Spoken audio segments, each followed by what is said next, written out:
Hey, hey, welcome back to Nintendo Treehouse Live. I'm Terry, and we have Mario plus Rabbids Kingdom Battle coming up right now. First, let's do some introductions. I have my colleague here, Rich, and we have some friends of ours from Ubisoft, Xavier and Davide. Thank you for coming, guys. Thank you. Glad to be here. So let's go into the game, and let's kind of go talk about a little bit of this game for us. Sure. So Mario plus Rabbids Kingdom Battle is the game we just announced. We're super happy. We were announcing the game yesterday at the conference, and since then we start to show a bit of the gameplay. Yep. So we're super happy to show today more of the basics and combat basics, exploration, and so that's what we're going to do. And in terms of the game itself, so what happened is the Rabbids have just been teleported into the kingdom. A twisted version of the Mushroom Kingdom. Yeah, actually. and it changed completely the kingdom in itself by twisting it. So you'll have a lot of surprises and elements in the environment, but basically Mario doesn't know anything about the Rabbids when the game starts. So we're still at the beginning of the game here, but basically that's when things start to go a bit crazy with twisted elements. We even have this plant here. There's a bit special. So, yes, we tried to recreate a very immersive world by using the misproportion. So you feel that you are small and in a huge environment which is enveloping you. And everything around you is animated. Like, for example, this plant, it's incredible because it's animated by hand and it's following the music of Grant Kirkhope, which is the composer of the game. So it's one of the things that I love about this game. It's part of the things that Mr. Miyamoto, Nintendo, and us as well, Ubisoft wanted to see as well, the in terms of details, things that we wanted to play with. So yeah, let's go. And big part of the game as well is the combat itself. Yes. And when the players see those enemy flags in front of them, they know that they are about to play in a fight. Right before we go in, actually, there is a couple interesting characters that's following Mario. Let's talk about them a little bit. Yeah, so aside the big Goomba that has been almost played with because of the Rabbids and stuff, for the characters and the heroes themselves, so we have Mario, of course. He's a true hero. He's a fighter-like character in combat as well, so he's really strong almost everywhere. But we also have Rabbid Peach. She's a hot-tempered, quite fun of Mario, but hot-tempered rabbit. And a very strong personality as well. And Rabbid Luigi, the third one, he's a wizard-like type of character. He's really clumsy, naive, but at the same time he's quite dangerous in combat and as the game progresses as well. So yeah, it's a nice cast, and this cast is the beginning cast. So as you'll progress into the game, you'll unlock new heroes.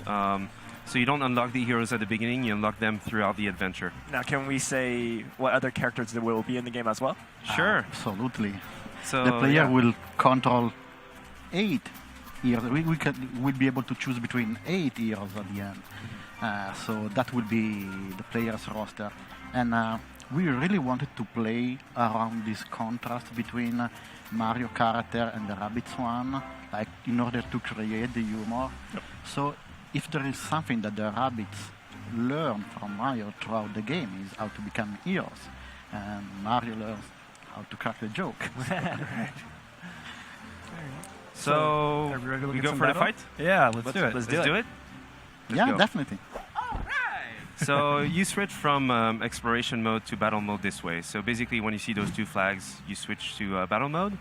And you don't control anymore directly your characters. You control Beepo, little cursor you see in front. And this little guy, in fact, is telling you, you can tell him where to go and the characters will follow. So that's a big difference between the two. And for us, it was a good match, between exploration and combat in terms of the feeling we have. So let's go. As soon as you start the combat, a fly cam is showing you the battleground. But you can always use the tactic cam, which is a tool that will let the player observe the surrounding to decide what to do, the best move to take. And as you can see in the top right part of the stream, the mission objective, it's a rich area. So it's not really important to defeat the enemy there, but to really decide the best way possible way to arrive directly at the objective. So the player will have two choices. Directly in front of the enemy, that seems a little bit risky, or moving a little bit on the right to use the cover and being protected by the attack of the rabbits. So what you see right now is Xavier, which is controlling the heroes. In this case, each heroes can perform 3 different type of action. As we are quite early in the game, right now we have only movement and attack. Later on there will be techniques, which is way more, let's say, an indirect way to deal with an enemy, and it's more magical. But the blue line is defining where the characters can move. And in this case, Xavier could, for example, go behind the cover in order to be half protected, or just go in front of the enemy. So as soon as you press, the character moves. And like David said, we can attack, but it will show first the movement phase itself. You can do whatever you want. You can move first, attack then. It's up to you to decide, in fact. You can advance towards another corner, such, for example, as Rabbids Luigi is doing, or even better, you can move the cursor behind one of your teammates in order to activate what we call the team jump. And the team jump is expanding your area of movement, allowing you to go much further than your normal area of movement. Right. And this is also allowing you to fill the gaps, such as the small river that you can see in front of you. After that, you can choose, but there is no sequence, right? Exactly. So basically here we just finished the movement phase, and now we can see in this fight that the enemies are positioned in a way to zerg you. They called Ziggies. Those guys don't have a lot of life points, but they're they dash you all the time. So it's good that I'm on the other side with Mario thanks to the team jump. So when you're ready, you press A, you attack, and what you may have seen just over the enemy is the hit percentage. So 100% means 100% chance to hit. If they are behind a half cover, full cover, it changes. So we'll see that just later on. So I'll continue with the attack here, and even defeat the enemy in the process. He's zapped out, and in terms of story, basically they're not dying. They're going back to the hub as white rabbits. So we're actually saving the rabbits That's here. great. Then you feel good about defeating Yeah, these guys. absolutely. That's the whole point, because I don't want to spoil too much about the story, but they have been controlled by a force. And by defeating them, you are removing this force from them. And they are part of the gameplay loop of the players, because they will go back to the Peach Castle, and the more you free them, the more they will build a structure that will help the player throughout their adventure. So we saw there Mario was attacked, but he's behind a full cover, so the enemy had 0% chance of hitting him. But the cover did take damage, I noticed. So Exactly. So it's actually something really important in the combat itself. There are actually, aside one that we have later in the game, no cover that is really infinite. Like, they have this amount of damage, and if they get destroyed, you don't have any cover anymore to defend yourself. So for example here, if I go and attack this enemy, I know I'm not going to hit it. It's 0% chance, but just to show you the damage on the cover itself, this is a wood cover, so in 2 hits it's going to be destroyed. And the one you see here next to Rabbid Luigi is a brick cover. So this one is a bit more tough, so 3 hits.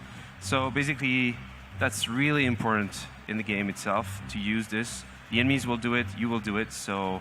And this is cool because you can also use interactive element in the battleground, such as the Rabbids pipe. The Rabbids pipe really helps you to go in other places where you couldn't reach just with your area of movement.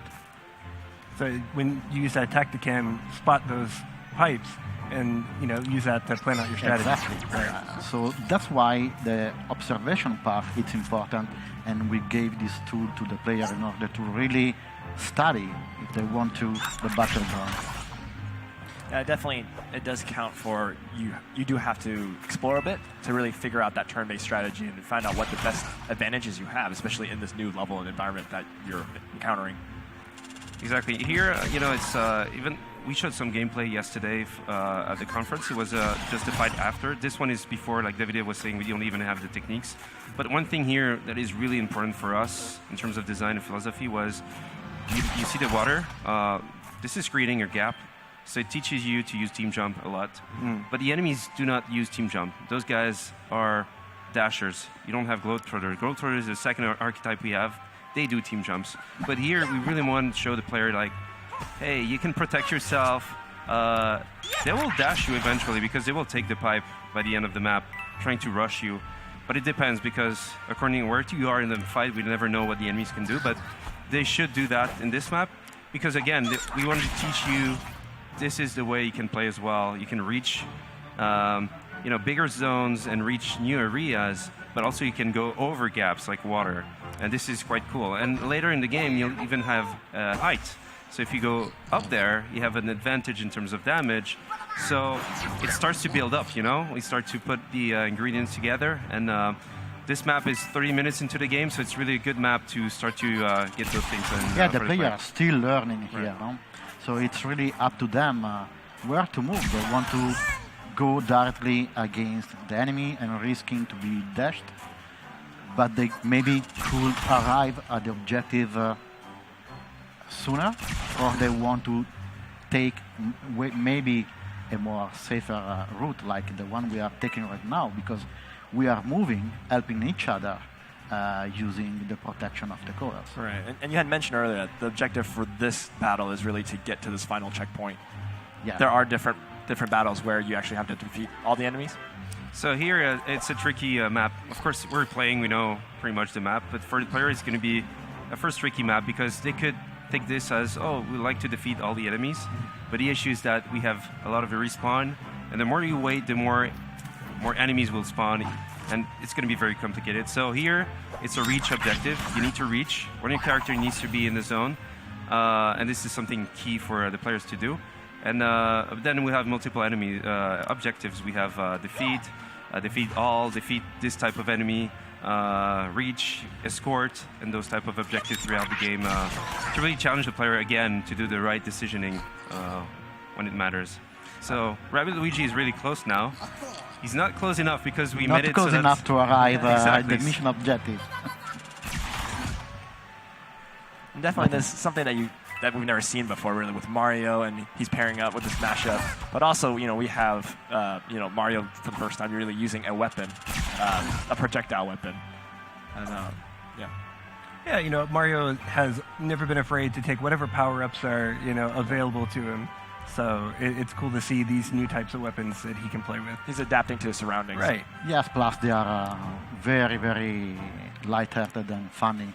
Because the weapons in our game are not just there in order to damage the enemy, but they are also a tool to create fun, because you can plug additional behavior, such as you can glue an enemy on the ground. There is a particular enemy that is very powerful in using the techniques. You can freeze his face so he cannot speak anymore, therefore he cannot use the techniques. There is someone very good at shooting. You can hink his face so he cannot see you and he cannot shoot at you. You can burn enemies so they are running with their bottom on fire. And there is also propagation. So if an enemy on fire is touching another enemy, will propagate. There are some crazy behavior that could happen within the battlefield, and that's what we call the domino effect. So you can chain multiple effects, and the output could be very, very crazy. Also, when you finish a fight, you can go back, of course, to the zone in free movement and exploration mode. All the coins that you have on your battlefield is because when you destroy covers, you gather coins as well. So even if you hit an enemy behind a cover and the cover is destroyed, it's rewarding as well for the player. So you can go back and buy better weapons thanks to coins. But if we have a few minutes, we just wanted to show something as well here. just a quick fact, we went that way for the fight itself. But in fact, the most effective way, let's say advanced way, would have been to go that way. Even if it's dangerous, the first round you get, dash and stuff. Second round, you really dash the enemy well. So a good strategy would be to put Mario on the right side. He's a good damage output in terms of his weapon. Rabbid Luigi is not really good with his weapon, but he's good with dashing. So you can put it in the front line, and then you go really quickly to the zone here. So yeah, we just revealed something for people when they will play. Nice. They know how to play the map now. But yeah, it's up to the player to decide. They can go front or go left, right, whatever they have in mind, they can go for it. Depends on the play style itself. Because a good tactical game should give the player the choice to choose their strategy. So not only in terms of how you want to customize your character, which kind of weapon you want them to be equipped with, but also the plan that you want to take into the battlefield. So we didn't want for the battles to have only one possible solution, but multiple. So, let's go to the Peach Castle to show the hub itself. Yeah, let's take a look. We didn't present it yet, although it's a big part of the game, of course. So, of course, it's a Peach Castle. It was not destroyed by the arrival of the Rabbids, so thank God, this is good. But the issue, or let's say the challenge for Peach as a princess as well, is that the castle will evolve as the game progresses. So as you progress, you'll see more stuff built by the Rabbids a bit randomly, or not randomly like this one, Battle HQ, to change your team, change your weapons, change your skills in the skill tree, access new worlds. So this one is the first one, Ancient Gardens. And you also have many puzzles around that you have to solve. And as you finish a world, you get new contextual actions and exploration as well, so you can progress and see other places that you couldn't go before. So this is key as well for the player to, go back to the hub and see what they could do now that have new abilities.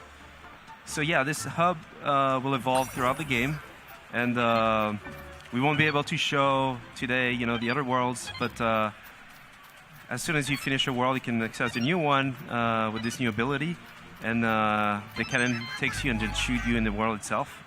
And we just saw an example here of a little puzzle that we have with the right coins that we have in the game as well. So we have yellow coins, red coins, blue coins as well in the bug zones. Museum where you get all your collectibles from the game. You can gather in the game. This one is still broken when you're at that moment in the game, but it's the washing time machine. That's what they use to come in the world itself of Mario, and it will be useful in the future. You can go back and revisit and get better scores in all the fights that you've done, and also other elements that here are teasing that the player will discover, new worlds here, etc., etc. So that's really an important part of the game as well, this hub and how it will evolve with the game itself. And I do remember that the hub was one of the first things that we decided to do within the game, like really a point of contact for the player to really help me throughout the whole game. And I remember when we were told that we were about to work with Nintendo on a game that was featuring both Mario and the Rabbids, and we immediately understood that it was a lifetime opportunity. We worked really night and day in order to find something unique for the Rabbids, but as well for Mario. So as we are huge tactical fan, we said, okay, we should use them to propose something fresh, something new in the turn-based combat games. But at the same time, we wanted to stay true to the Mario universe. And therefore, we decided to mix those two different phases, but in a seamless way, like the combat and the adventure. And at the end, when we felt that we had a solid idea, we decided to meet with Nintendo. And I remember that we had only 3 weeks and a half. It was crazy to remember. To really prepare something And when I finally met Mr. Miyamoto, I felt like he's the creator of my favorite game. It's the inspiration of my career as a game designer. And I felt like if I was divided like in two.